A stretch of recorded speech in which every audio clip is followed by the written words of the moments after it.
This festival is unique in New Zealand in that we are coming together to collaborate to make music together. And we bring people from overseas and New Zealanders, and we create programs that happen only this once. And some of the really special pieces we're doing are Mahler's Fourth Symphony in a chamber music version, which we discovered a few years ago in Canberra at a festival we were in. And it's a very, very beautiful arrangement. And with the wind instruments and then a string quartet to be the string section.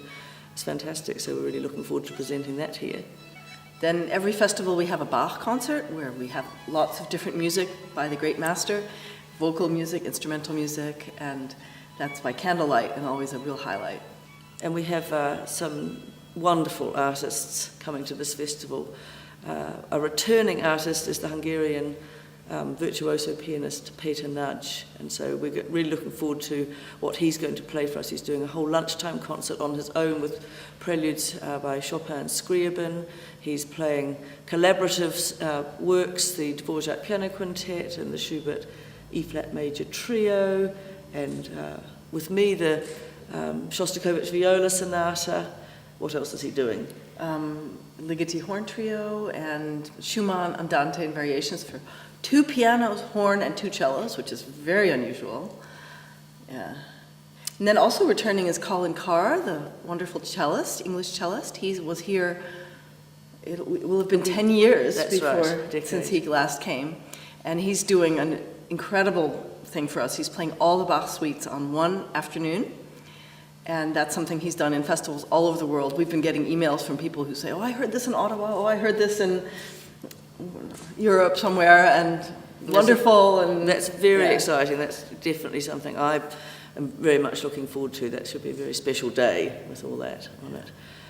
And then we're having quite a few New Zealand works dotted throughout, and Waitangi Day, our special New Zealand Day, falls in the middle of the festival, so we have a lunchtime concert, 3 different ensembles doing a piece each of New Zealand music, and that night then we have some world premieres, yeah. And what's really nice is we always ask our overseas artists whether they'll play some New Zealand music, and the Penderecki Quartet, who are coming from Canada, are playing the John Ritchie Quartet, so that's really nice connection there. And we're collaborating with them on the Mendelssohn Octet, and it's Brahms Sextet B flat. We're going to be mixing up with that, and also there's an exciting version of Beethoven's Kreutzer Sonata in string quintet arrangement, which will be a collaborative event too. Yeah. So there's just so many beautiful pieces coming up.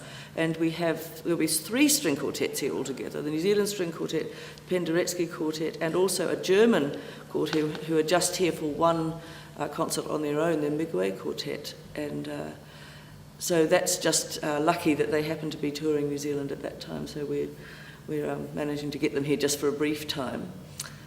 And then we have several other ensembles who are coming in to play on their own, like Bonanza, the quartet of trombones, who were here a while ago, and they did a fantastic sort of show, a very amusing show with some beautiful music in it, and beautiful playing. So.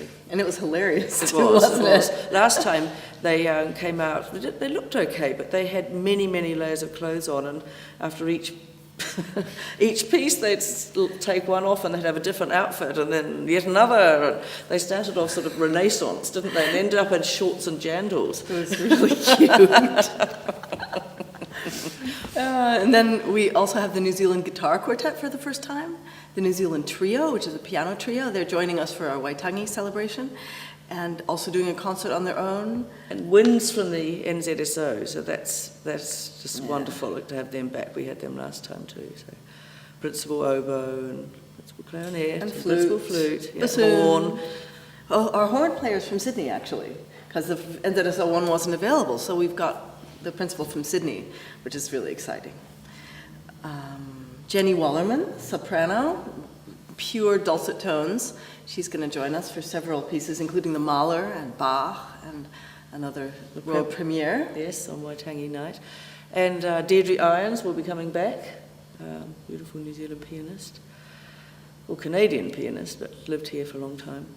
And then we have some other nice ventures. One is a trip to a lake and a concert by the lake, a lunchtime concert, meeting up close and personal with the Penderecki Quartet, having morning tea on the way, and a walk around the small walk, not round the lake, it's a big lake, beside the lake, and lunch and the concert. And so I think that'll be a really nice way of seeing some beautiful New Zealand countryside.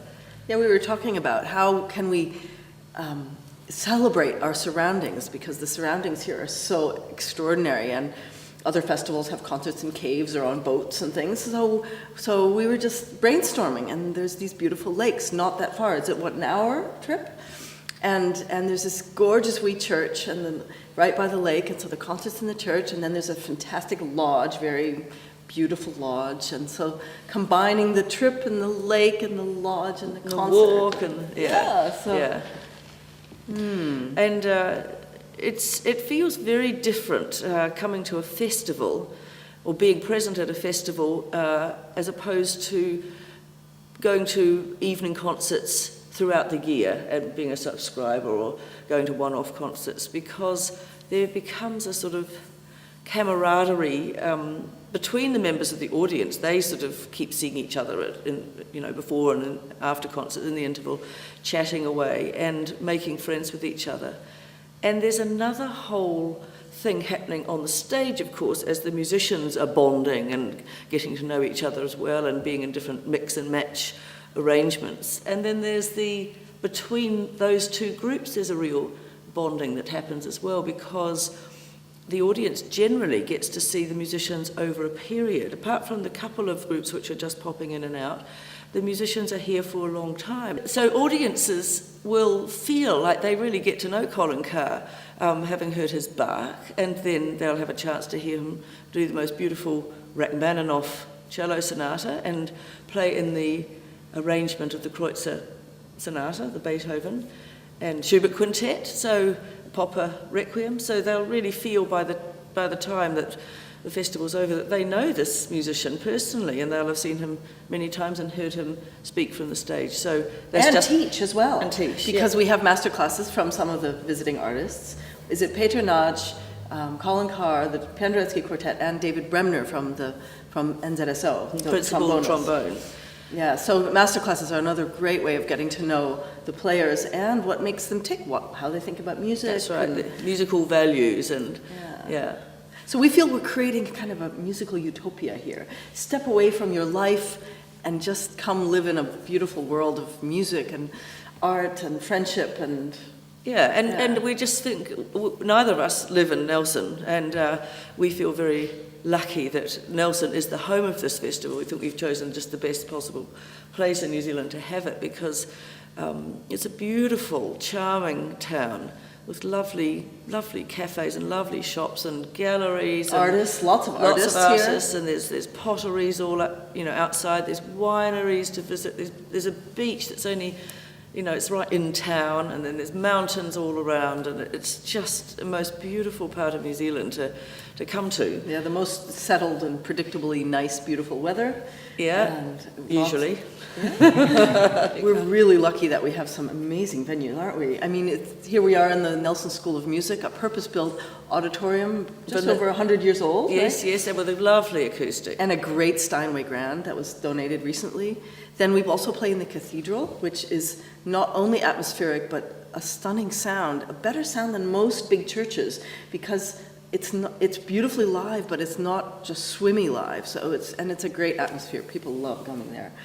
And then the little church out by the lake is going to be a nice new discovery. So it's really special. And for the first time, we're going to Theatre Royale for the late night concert. We've got one late night concert on Waitangi Day with the Maori singer, and Richard Nuns with Maori instruments. So that will be a slightly new departure for us to experiment in that theatre, which is very, very charming and beautifully renovated recently. Just recently, yeah. The very opening of the festival is held out at a winery outside town, about half an hour drive away.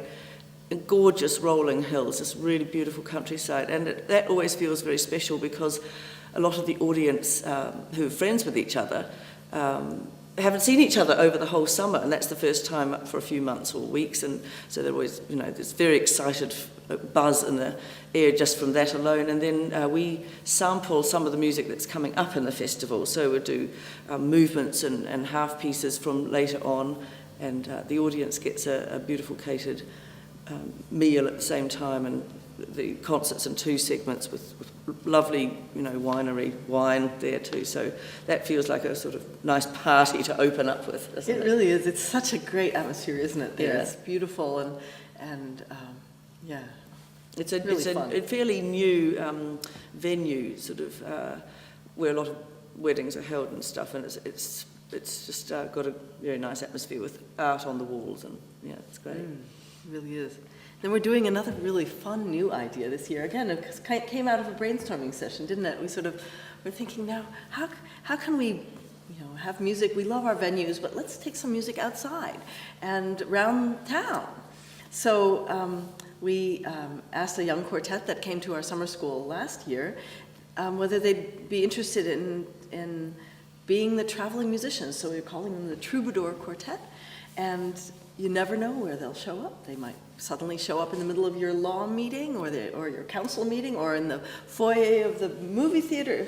They'll be down on the streets, they'll be in parks, and we have to say they are fantastic. They're a really excellent young group. The quality they're playing will be on a high level, so people can really enjoy music in the street and in the parks and see where they show up. And lots of different styles they'll bring. One of the violinists is an accomplished fiddler, so we don't know what they're going to come up with. We're giving them carte blanche, so that's going to be really fun. And we're giving them their own formal concert in the cathedral as well, before one of the final concerts. Yeah. So people can come and sit in a seat if they want to and hear them in silence. So that's actually the 4th quartet we're having at the festival. Right. That's true. Wow. Oh, yeah.